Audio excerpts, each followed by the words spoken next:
नमो अरिहन्ताणं नमो सिद्धाणं नमो आयर्याणं नमो वज्रायाणं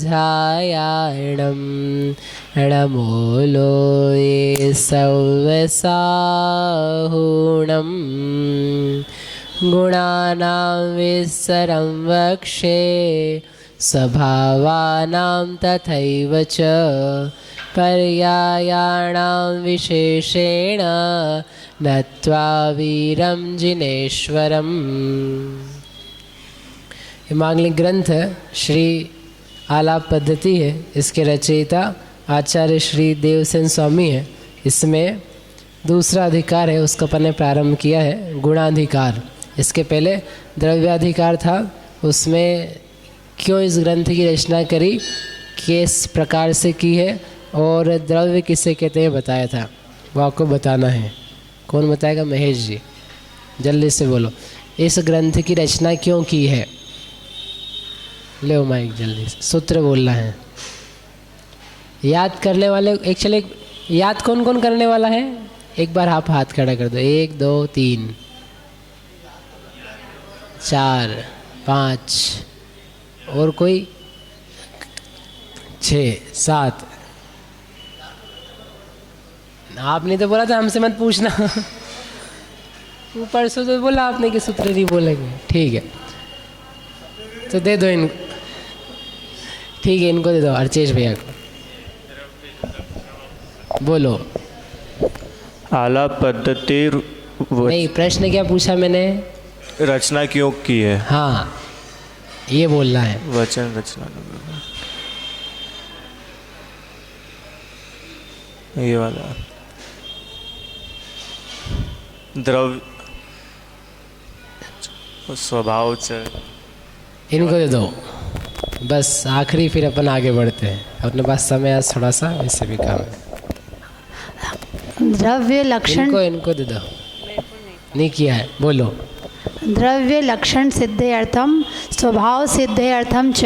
हाँ, द्रव्य लक्षण सिद्ध्यर्थम स्वभाव, क्योंकि प्रयोजन ही नहीं याद रहेगा तो आप आगे बढ़ते हो। पढ़ने के लिए पढ़ रहे हैं अपन, तो उन्होंने रीज़न पहले ही निश्चित किया। आपको ऑब्जेक्टिव जो है ना, ऑब्जेक्टिव क्लियर होना चाहिए कि हम पढ़ क्यों रहे हैं। ये जो शास्त्र पढ़ा जा रहा है, मतलब क्लास लगेगी तो बैठ गए पढ़ने के लिए, कुछ नया चालू हुआ तो सरल है, अपने को समझ में आ जाएगा।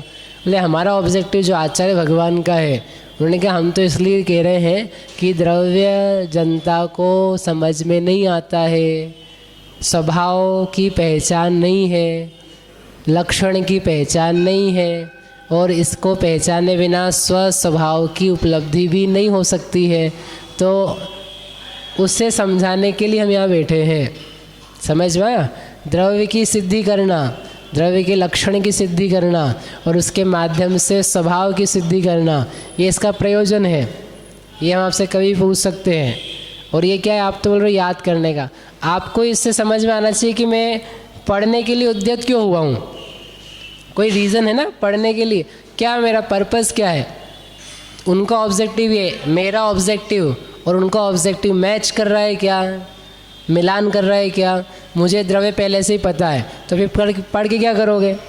स्वभाव मुझे पहले से ही पता है, तो फिर पढ़ के क्या करोगे, कुछ और पढ़ो।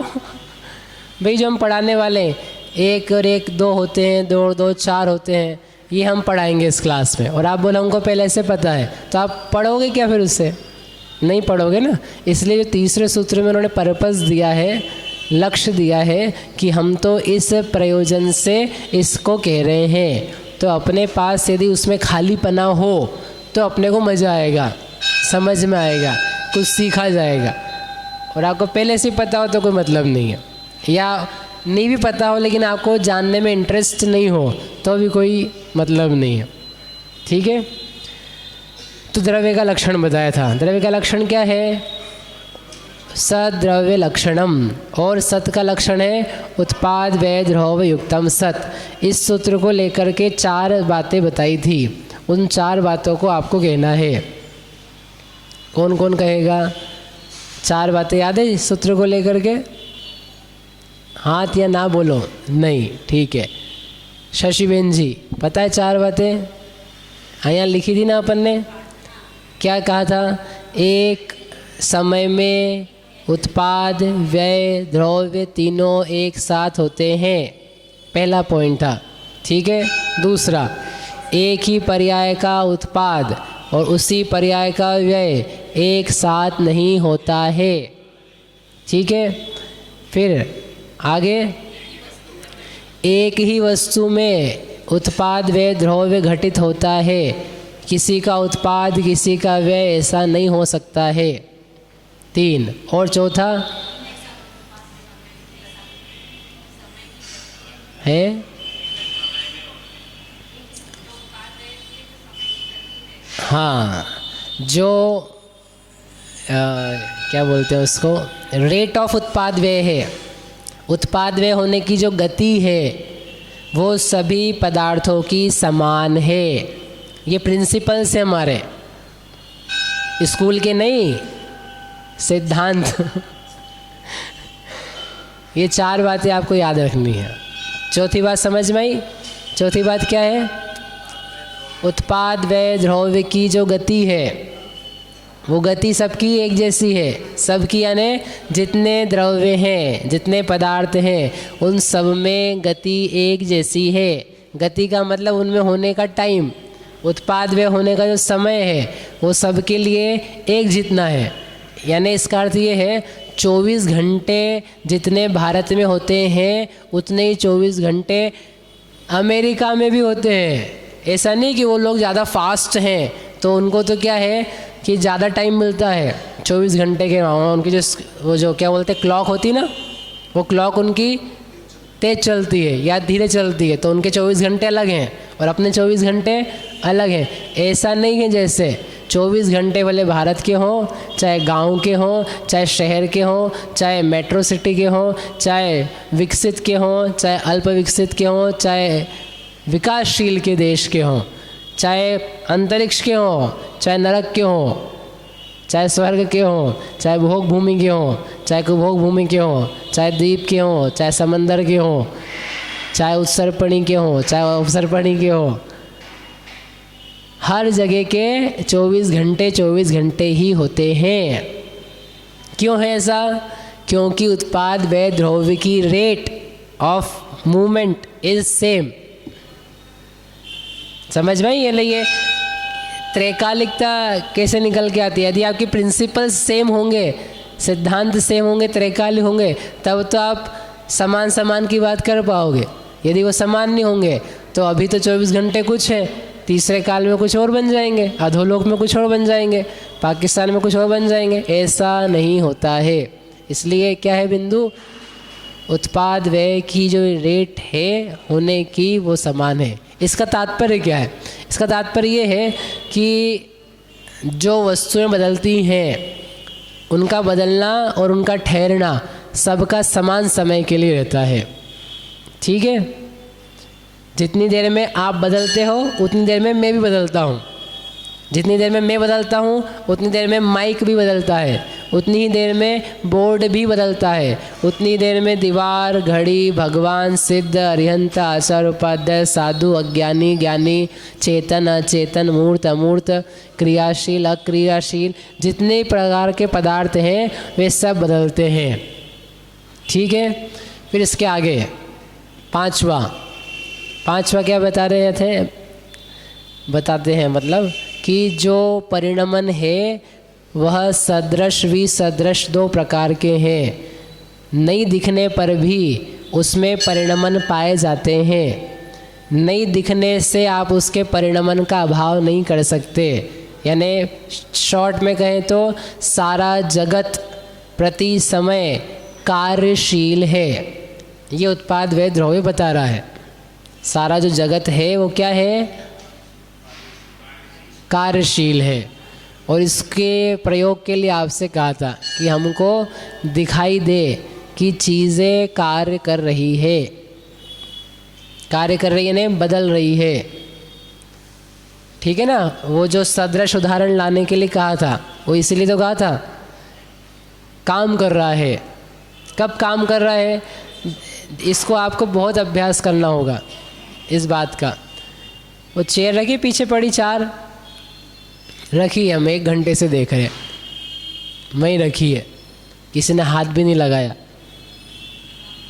और एक व्यक्ति ने फिर आकर के हिलाया, निकाल खींच करके निकाली, तो फिर क्या दिखाई दिया, कुछ काम हुआ। तो कब काम हुआ उसमें, जब उसको हिलाया और उसको उठाया, और उसके पहले तो बेचारी ऐसी बिना काम की पड़ी थी। परिणमन था उसमें कि वो पड़ी थी ऐसी, परिणमन था। कौन सा परिणमन था, कुर्सी के रहने रूप परिणमन है। आपको और कोई परिणमन समझ में नहीं आए, उत्पाद वे नहीं समझ में आए, तो आप उसको उस वस्तु के नाम से कहो। दीवार है, दीवार हर समय दीवार बन रही है। कुर्सी है, हर समय कुर्सी रूप से बदल रही है। चौकी है, हर समय चौकी बनती जा रही है। हर समय का बन रही, वो तो मैन्युफैक्चर होकर के आई, उसने सांचे में ढाला, बना दी, बना देने के बाद में खेल ख़त्म। खेल ख़त्म हुआ कि चालू हुआ है, चल रहा है। खेल ख़त्म नहीं होता है, खेल चलता रहता है। खेल ख़त्म कब होगा, 10:30 बजे कि 11:15 बजे। खेल कब ख़त्म होगा, खेल कभी भी ख़त्म नहीं होगा।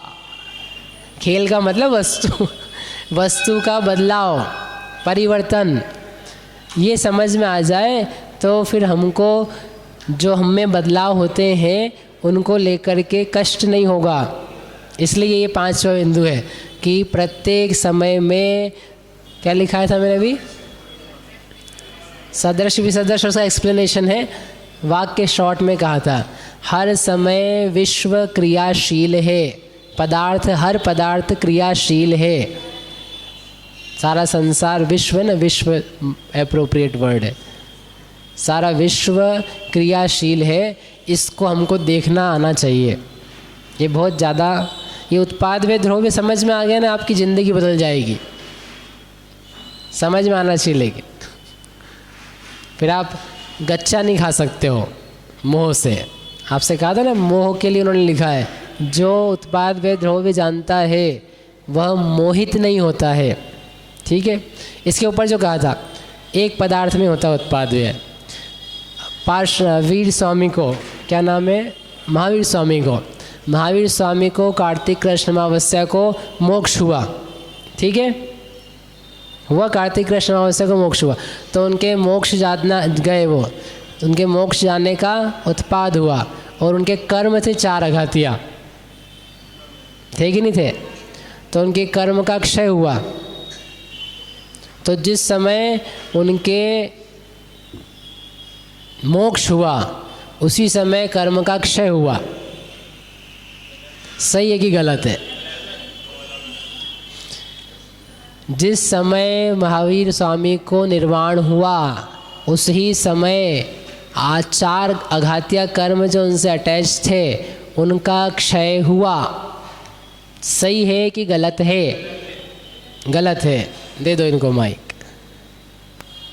क्यों गलत है?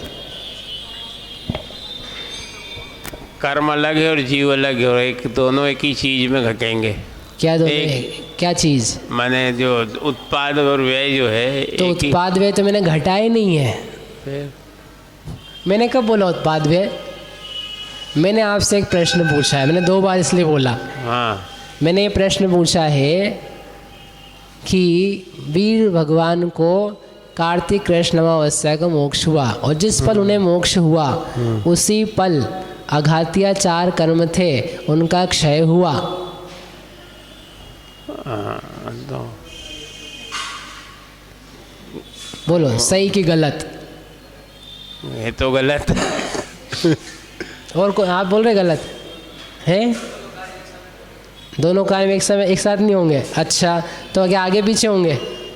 मतलब पहले भगवान महावीर को मोक्ष हुआ और उसके बाद में 4 अघातिया कर्मों का अभाव हुआ। ऐसा नहीं, एक ही समय में होगा, दोनों तो कार्य एक ही समय में होंगे। पहले कर्म का अभाव हुआ और फिर अघाती कर्म, फिर उनको मोक्ष हुआ। एक ही समय में दोनों कार्य हुए ना। एक ही समय में हुए दोनों कार्य। अभी तो गलत बोल रहे थे। मैं आपको प्रॉब्लम बताता हूँ कि आप गलत क्यों बोल रहे हो और मैं बोल रहा हूँ कि ये सही है, तो आपको कन्फ्यूज़न क्यों हो रहा है? क्योंकि आप क्या पढ़ के आए हो और हमने पढ़ाया आपको एक ही समय में उत्पाद व द्रव्य लगते हैं। अब आपको लग रहा है कि ये दो चीज़ें हैं, एक ही वस्तु में लगती है और आप तो अलग अलग में लगा रहे हो। तो अलग अलग में मैंने आपसे फिर से कह रहा हूँ, मैंने उत्पाद व बोले ही कहाँ है, मैं आपसे प्रश्न ही कहाँ कहा है कि जो भगवान महावीर के मोक्ष का उत्पाद है और उस समय कर्म का व्यय है और भगवान महावीर स्वामी ध्रुव है, मैंने उत्पाद व्यय क्या लगाया? मैं तो आपको घटना बता रहा हूँ। एक चीज़ को आप पहले आप नहीं जानते थे तो आप उधर गलती करते थे, अब मैंने आपको दूसरी बात बताई तो आप पहली बात को पकड़ के बैठ गए कि नहीं नहीं ये तो गलती है, क्योंकि आप अलग अलग में लगा रहे हो, कर्म में लगा रहे हो और जीव में लगा रहे हो, और ये दो में लग गए। दो में लगाए कहाँ है? लगा आप रहे हो, लगा आप रहे हो, क्योंकि आप उत्पाद व्यय के कॉन्टेक्स्ट में लगा रहे हो इसको। समझ नहीं रहे आप? दो घटनाएं तो साथ में घटेगी ना भैया, कैसे नहीं घटेगी? दो घटनाएं भिन्न पदार्थों में साथ में घटेगी ही घटेगी। अरे दो क्या, अनंत पदार्थ साथ में उत्पाद व्यय करते हैं। अभी तो हाल आपको लिखा है हमने, तो फिर ऐसा कैसे नहीं होगा? जिस समय भगवान महावीर स्वामी को निर्वाण हुआ उस ही समय आघाती कर्मों का क्षय हुआ। सही कि गलत? अब सही हो गया है? सही होगा गलत हुआ? बिल्कुल सही। जिस समय महावीर स्वामी को केवल निर्वाण हुआ उसी समय पावापुर सिद्ध क्षेत्र बना, पावापुर के सिद्ध क्षेत्र का उत्पाद हुआ उस समय। सही कि गलत है? नहीं तो वर्ड लगा दिया तो वर्ड से थोड़ी ना है, शब्द अकेला हमने लगा दिया तो आपको लगा चाहो उत्पाद में लगाना है। भाव समझा? क्योंकि आप जिनवाणी आप खुद अकेले पढ़ोगे। देखो मुझे आपको घुमाने का कोई मतलब नहीं है, मैं आपसे, हम जो पढ़ते हैं हमको पढ़ना आना चाहिए, समझ में आना चाहिए, क्योंकि जिनवाणी की अलग अलग अपेक्षा रहेगी, वाक्य रहेंगे, वस्तु देखना आना चाहिए सही ढंग से, तो आपको सब जगह से दिखेगा तो आप लगा पाओगे। शब्द के चक्कर में दिक्कत नहीं, वो फेर नहीं आना चाहिए। तो उसी समय क्या हुआ, हमने एक और ही तो घटना बताई, जिस समय महावीर स्वामी को निर्वाण हुआ उसी समय पावापुर में सिद्ध क्षेत्र, निर्वाण क्षेत्र का उत्पाद हुआ, क्योंकि वही तो समय था। उसके पहले कौन पावापुर जाता था? कार्तिक कृष्ण अमावस्या 2,500 साल पहले शिखर जी जाने के अलावा पंचपहाड़ी और कौन जाता था? पार्श्वनाथ भगवान के निर्वाण तक कौन कौन ने पावापुर जाके दर्शन किए थे? किसी ने भी नहीं किए, सब लोग शिखर जी जाते थे। नहीं, क्षेत्र तो था निर्वाण क्षेत्र नहीं था, और महावीर स्वामी जैसे ही मोक्ष पधारे तो निर्वाण क्षेत्र बन गया। बना कि नहीं बना? अब जो कर्म का क्षय हुआ वो हुआ उत्पाद, ठीक है? जो अघातीय कर्मों का क्षय हुआ वो हुआ उत्पाद। अब बाकी घटना उत्पाद व्यय की आपको बतानी है। कौन बताएगा? संजय भैया को दे दो, ठीक है? ये सारी तीन चीज़ें अपन ने भी कर ली, और भी अपन कर सकते हैं। उसी समय उनके देह का विघटन हुआ, वो भी एक घटना घटी। उसी समय लोगों देवताओं ने वहाँ पर आकर के हर्ष ध्वनि बजाई, वो भी एक घटना है। तो ऐसी बहुत सारी घटनाएं हैं, अपन उनको विराम देते हैं। मैं आपको एक घटना दे रहा हूँ। कौन सी दी है? कि अघातीय कर्मों का क्षय हुआ, तो अघातीय कर्मों के क्षय का उत्पाद हुआ। अब आपको बाकी सब बतानी है, उत्पाद व द्रव्य संबंधी। बोलो, समझ में आया प्रश्न? प्रश्न समझ में आया कि नहीं आया? हाँ, तो ये उत्पाद हुआ, तो आपको बाकी सब बताना है। अब बताओ।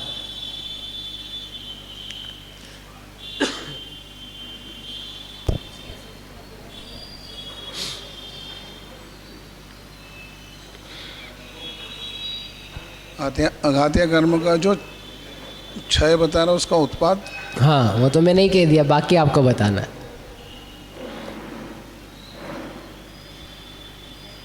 और उसी समय पूर्व पर्याय का जो उसके पूर्व की पर्याय थी, इसके पहले की, उसका तो व्यय होगा। और उसमें जो कर्मपना है वो ध्रुव रूप है, कर्म जो है वो ध्रुव रूप है।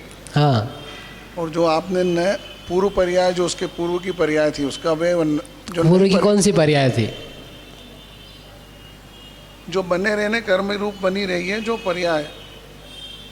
आप कर्म पढ़ चुके हो, कर्म यदि आप बने रहेंगे तो फिर आपका ध्रुव तो, आप क्या कह रहे हो, कर्म बने हैं, तो जब कर्म बने तो क्षय कैसे होगा उसका?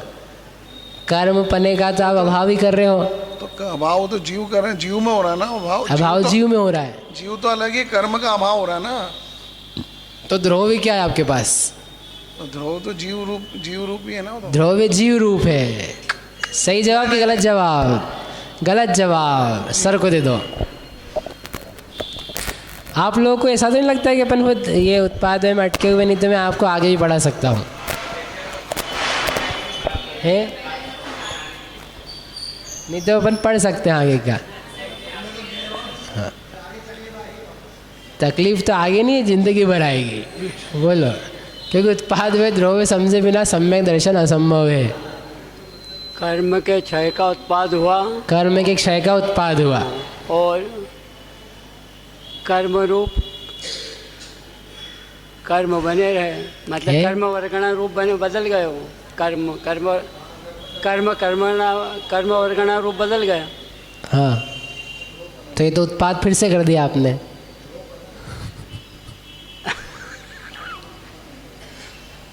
ये तो फिर से भी हो गया ना। फिर से उत्पाद हो गया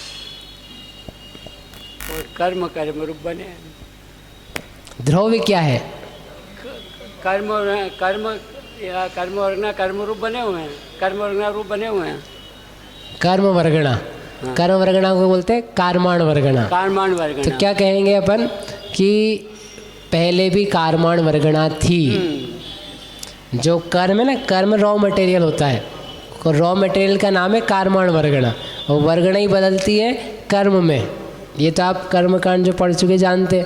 तो पहले भी कार्माण वर्गणा थी और अभी भी क्या है, कार्माण वर्गणा ही है, कर्म नहीं है। आप कर्म को ध्रुव बना रहे हो, तो कर्म तो बेचारा खत्म हो रहा है। खत्म हो गया। यदि कर्म ध्रुव रहेगा तो फिर नाश कैसे होएगा?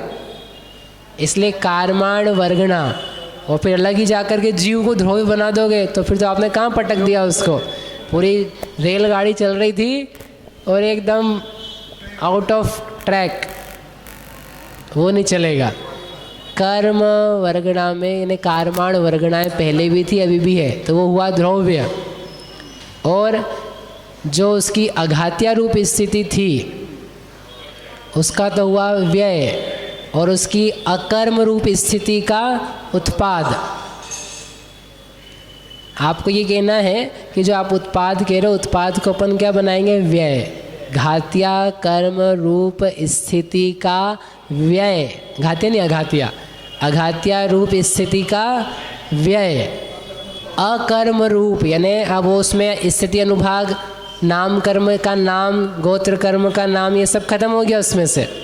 इसका उत्पाद हुआ है। जो पहले नाम कर्म था, जिसका नाम कर्म था, अब कौन, क्या नाम है उसका? कुछ भी नाम नहीं है उसका, अब तो वो कच्चा है। जैसे ये ईंट है, अभी मंदिर में लगी, तो इसको क्या बोलेंगे? मंदिर की दीवार, मंदिर की ईंट। और यही निकल करके सड़क पे पड़ी एक दिन, टूट गया, तो क्या कहलाएगा? अब मंदिर की ईंट नहीं है, वो मंदिर की ईंट का जो नाम था उसका, अब वो मंदिर से बाहर है, खत्म।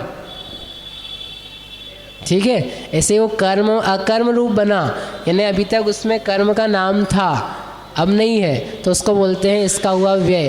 कर्म रूप अवस्था का व्यय, अकर्म रूप अवस्था का उत्पाद, और कार्माण वर्गणा उसमें है ध्रुव।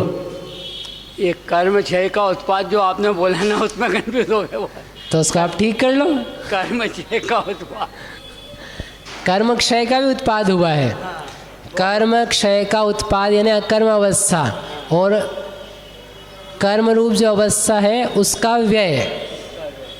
कर्म अवस्था का व्यय कर्म क्षय का उत्पाद। आपको क्षय को ही माइनस करना था अकेला। कर्म क्षय का उत्पाद और कर्म अवस्था का व्यय, तो निकल जाएगा उत्तर। निकलेगा नहीं निकलेगा। कर्म क्षय अलग चीज़ और कर्म अलग चीज़ है। कर्म क्षय का उत्पाद और कर्म का व्यय, और कर्मण वर्गणा वही। ठीक है, इनको दे दो अर्चना बहन जी को। चलो कल दे देना, अभी अपन थोड़ा सा आगे पढ़ लेते हैं। गुण, गुण किसे कहते हैं? द्रव्य के साथ रहने वाले। कैसे साथ रहने वाले? सहभुवा, सहभुवः, जो साथ में रहते हैं, हमेशा रहते हैं, तादात्म्य रूप से रहते हैं। जितना बड़ा द्रव्य होता है उतने बड़े रूप से रहते हैं। तो अभी हमने आपको एक चीज़ बताई थी कि द्रव्य जितना बड़ा होता है उतने बड़े गुण होते हैं, अर्थात द्रव्य हमेशा होता है तो गुण भी हमेशा होते हैं। पर्याय हमेशा नहीं होती है, एक कोई विशिष्ट पर्याय। पर्याय तो पदार्थ में हमेशा होती है, लेकिन कोई एक स्पेसिफिक पर्याय, विशिष्ट विवक्षित पर्याय हो तो वह विवक्षित पर्याय हमेशा नहीं रहती है। तो कब रहती है? कब रहती है? एक पल के लिए रहती है, यदि है उसमें तो। ठीक है, तो ये अर्थ बताया था गुण का। जितना बड़ा द्रव्य उतना बड़ा गुण, काल की अपेक्षा से। अब अपन पर देखते हैं उसको क्षेत्र की अपेक्षा से। क्षेत्र की अपेक्षा से मतलब जितना बड़ा द्रव्य होता है उतना बड़ा ही गुण होता है। यानी जहाँ जहाँ द्रव्य है वहाँ वहाँ गुण पाया जाता है। उदाहरण के लिए, जितनी बड़ी शक्कर है उतनी बड़ी क्या है? उसकी मिठास है। ऐसा तो नहीं होगा कि शक्कर इतनी बड़ी है और मिठास उसके बीच में सेंट्रल में रखी हुई है। ऐसा होता है कि नहीं होता? देखो आपको करके बताते हैं। इतना बड़ा शरीर है, ठीक है, दिमाग कहाँ पर है? पूरे शरीर में है कि कहीं है? दिमाग कहाँ है? दिमाग, ये शरीर एक चीज़ है कि नहीं है? हाँ तो बोलो। हाँ, शरीर एक चीज़ है। और शरीर में मस्तिष्क नाम का एक गुण है कि नहीं है? हाँ तो बोलो। आप बोल सकते हो, बताओ। शरीर में मस्तिष्क नाम का गुण है कि नहीं है? है।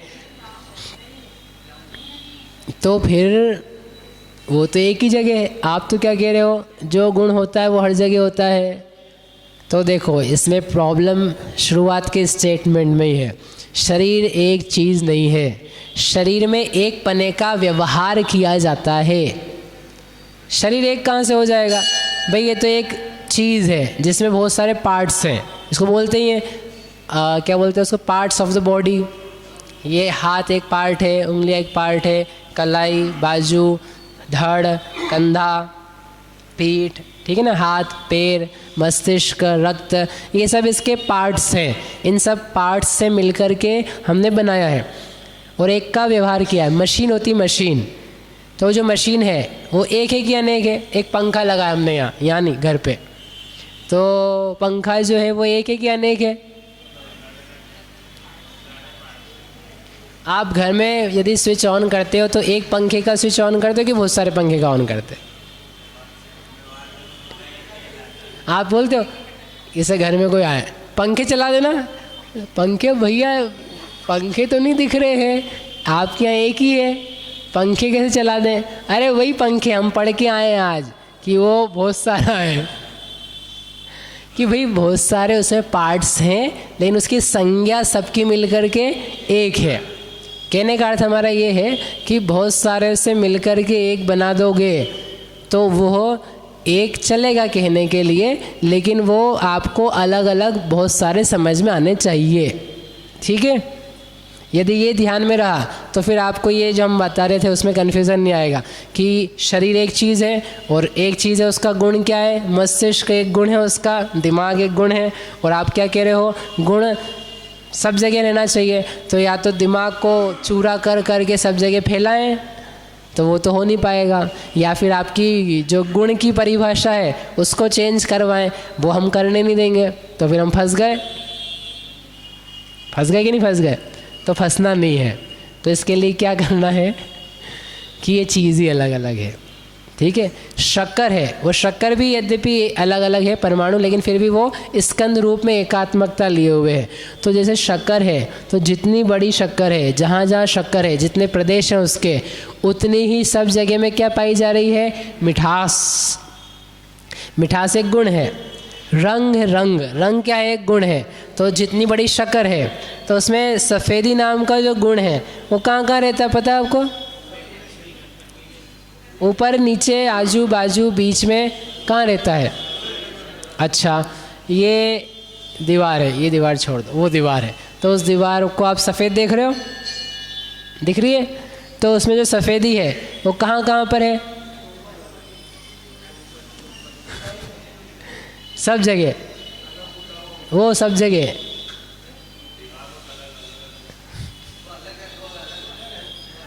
वो अलग अलग है, दीवार सफ़ेद नहीं है। दीवार सफ़ेद है क्या? हाँ, दीवार सफ़ेद है, लेकिन दीवार सफ़ेद नहीं है। दीवार के ऊपर जो पुता है वही सफ़ेद है। उसके उपचार से, उसके संयोग से, उपचार से क्या कहते हैं? दीवार सफ़ेद है।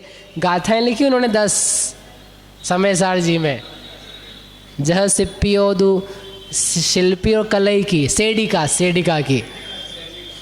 जह पर्दवस सेडिया सेडिया होदी। पर द्रव्य की सेडिया यानी कलई की है, कलई पर द्रव्य की नहीं है। 5 गाथाएँ पहले 80 में लिखी, 5 गाथाएँ 89 में लिखी, 10 गाथाएँ लिखी। ये बताने के लिए कि दीवार सफ़ेद सफ़ेद ही सफ़ेद है। ऐसे बच्चे से समझाते हैं आचार्य भगवान, और फिर भी अपन बच्चे नहीं समझते। तो वो जो सफ़ेदी है, वो सफ़ेदी किस जगह है? वो जो सफ़ेदी के पार्टिकल्स, परमाणु, पुताई है, क्या बोलेंगे उसको, रंग है, उसमें सब जगह सफ़ेदी है। लेकिन दीवार के साथ में रहते हुए उसमें सफ़ेदी नहीं है। जितना बड़ा सफ़ेदा वो पेंट है उसमें सब जगह सफ़ेदी है, कहीं हो कहीं नहीं हो ऐसा नहीं है। इसका मतलब ये है जितना बड़ा द्रव्य है उतना बड़ा उसका गुण है, क्षेत्र की अपेक्षा से भी और काल की अपेक्षा से भी। समझ में आ गई दो बातें? क्षेत्र अपेक्षा है ना उसका एरिया, वो जितना लंबा चौड़ा है उस हर जगह वो आपको क्या मिलेगा? गुण मिलेगा। और जिस समय द्रव्य है, टाइम वाइज जिस समय द्रव्य है उस समय आपको वह गुण मिलेगा। इसका अर्थ है सह भुवः गुणः, गुण सहभावी होते हैं। समझ में आ गई बात? चलो बहुत अच्छा। अब जीव है, जीव में एक गुण है अस्तित्व नाम का, ठीक है। जीव में क्या गुण है? अस्तित्व नाम का। अब अपने को इस पर अप्लाई करना है। जो आपको 2 बातें बताई हैं वो आपको अप्लाई करनी है। कौन करेगा? इनको दे दो, आनंदी लाल जी को। जीव एक द्रव्य है, अस्तित्व नाम का गुण है, और जो भी अपन ने गुण समझा उसको इस पे आपको सिद्ध करना है। जीव द्रव्य जितने क्षेत्र में है उतने ही क्षेत्र में अस्तित्व गुण है। हाँ, जितनी जगह पे द्रव्य है, जीव द्रव्य है, उतनी ही जगह के ऊपर अस्तित्व गुण मौजूद है। हाँ, और जितने काल में द्रव्य जितने काल तक रहेगा उतने ही काल तक वो अस्तित्व गुण भी रहेगा। हाँ, तो ये तो सामान्य हो गया। जीव में लगाना है, जीव में लगाना, अस्तित्व लगाना है। जीव जो आप बोल रहे हो ना उसमें जीव और लगा दो। हाँ, जीव द्रव्य जितने काल तक रहेगा हाँ, उतने ही काल तक अस्तित्व गुण भी रहेगा। हाँ, किस में? जीव द्रव्य में। जीव में, ठीक है। 2 बातें आ गई। अब इसको थोड़ा सा खोल लो। तो खोल के क्या होगा? बराबर आपने बताया कि जितना बड़ा जीव है, क्षेत्र से लपन चलते हैं, जितना बड़ा जीव है तो उसमें पूरे में अस्तित्व है। और अस्तित्व का अर्थ क्या बताया था? उत्पाद वे द्रव्य युक्तम सद्रव्य लक्षणम, वो अस्तित्वपने का भाव, यानी पूरा का पूरा द्रव्य हर जगह, हर क्षेत्र में, हर प्रदेश में, मैं जितना बड़ा हूँ हर प्रदेश में उत्पाद होता है।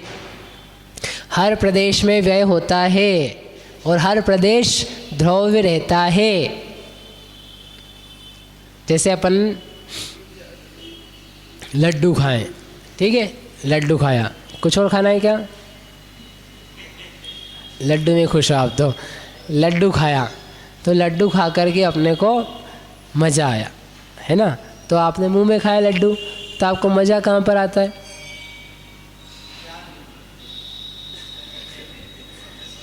मज़ा कहाँ पर आता है? मुंह में आता है कि नहीं आता है? मुंह में आता है। तो वही कह रहे हैं कि सुनो कि मुंह में तुम्हें मज़ा आता है ऐसा आपको लगता है, लेकिन वो जो मज़ा नाम की चीज़ है वो एक क्या है? अवस्था है, ठीक है ना। तो उसका उत्पाद होगा और जो बेमज़ा था उसका व्यय होगा। तो जो उत्पाद है वो इतने से एरिया में होगा, क्योंकि गुण है ना एक सतनाम का, तो सतनाम का गुण इतने में है, इतने में है, यहाँ पर है, यहाँ पर है, यहाँ यहाँ यहाँ कहाँ कहाँ पर है? सब जगह। तो सब जगह है तो सब जगह उत्पाद होगा कि नहीं होगा? सब जगह व्यय होगा कि नहीं होगा? और सब जगह द्रव्यता रहेगी कि नहीं रहेगी?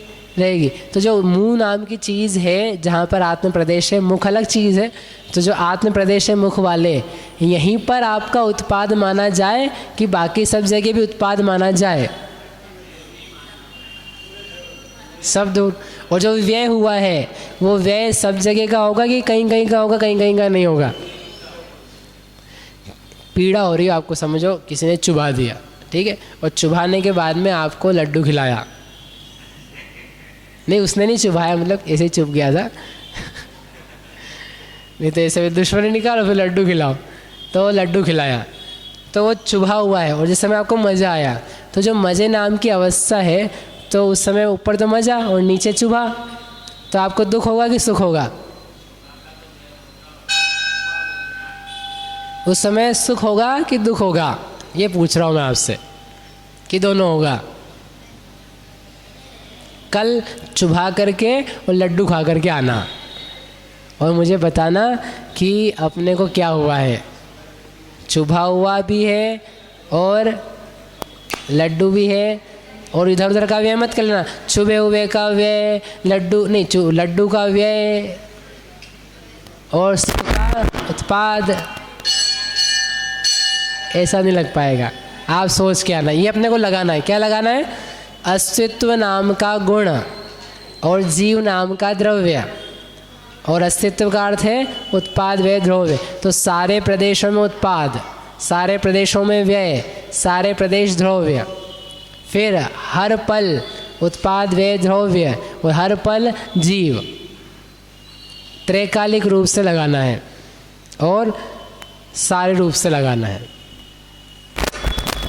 अगर सभी प्रदेशों में उत्पाद व्यय हो रहा है तो लड्डू सिर्फ यहाँ खा रहे तो यहीं से को स्वाद आ रहा है, कहीं भी लगाओ तो स्वाद आना चाहिए। हाँ, ये आप कल कहीं भी लगा के देख के आना। नहीं आता है ना, तो क्या कारण है? तो उत्पाद व्यय होता है कि नहीं होता है, ये कल करेंगे। यहाँ मत लड्डू लिया ना नहीं तो दीपावली जैसा करो। छोटे बच्चे क्या करते हैं, जैसे आप छोटे हो ना, तो वो दीपावली पे लड्डू देते चढ़ाने के लिए, तो वो सुबह से बोले भूख लग रही है भगवान के सामने ही खा लेते हैं। तो ऐसा लड्डू नहीं खाना आपने को, है ना। हाँ, कल करेंगे। बोलो, इनको और प्रश्न है आपका क्या है? प्रदेश वाला समझ में नहीं। क्या प्रदेश नहीं समझ में आया? जैसे द्रव्य तो, जीव द्रव्य तो पूरा अखंड है, हाँ, तो उसमें एक साथ ही द्रव्य गुण पर्याय चलेंगे ना, अलग अलग। जैसे हर प्रदेश का द्रव्य गुण पर्याय कैसे चलेगा? हर प्रदेश का द्रव्य गुण पर्याय क्या बोला हमने? हर प्रदेश में उत्पाद है, हर प्रदेश में व्यय है और हर प्रदेश में द्रव्यता है। हाँ, तो ये समझ में नहीं है कि हर प्रदेश में, मतलब हर प्रदेश में पूरी वस्तु, एक प्रदेश जो पहले है अगले समय भी रहेगा कि नहीं रहेगा? रहेगा। अगले समय भी रहेगा कि नहीं रहेगा? तो उस प्रदेश की द्रव्यता है कि नहीं? तो एक साथ ही तो हो रहा है ना। एक साथ क्या हो रहा है? जैसे मतलब जीव द्रव्य पूरा अखंड है ना, तो अखंड है, इसका मतलब था ना कि बिल्कुल ऐसा कैसा अटका हुआ है नहीं। जैसे तो उसमें बदलाव है, तो बदलाव कहाँ होंगे? प्रदेशों के छोड़ के कहीं और बदलाव होंगे क्या? जो बदलाव पाए जाएंगे वो उन्हीं प्रदेशों में होंगे कि कहीं और होंगे?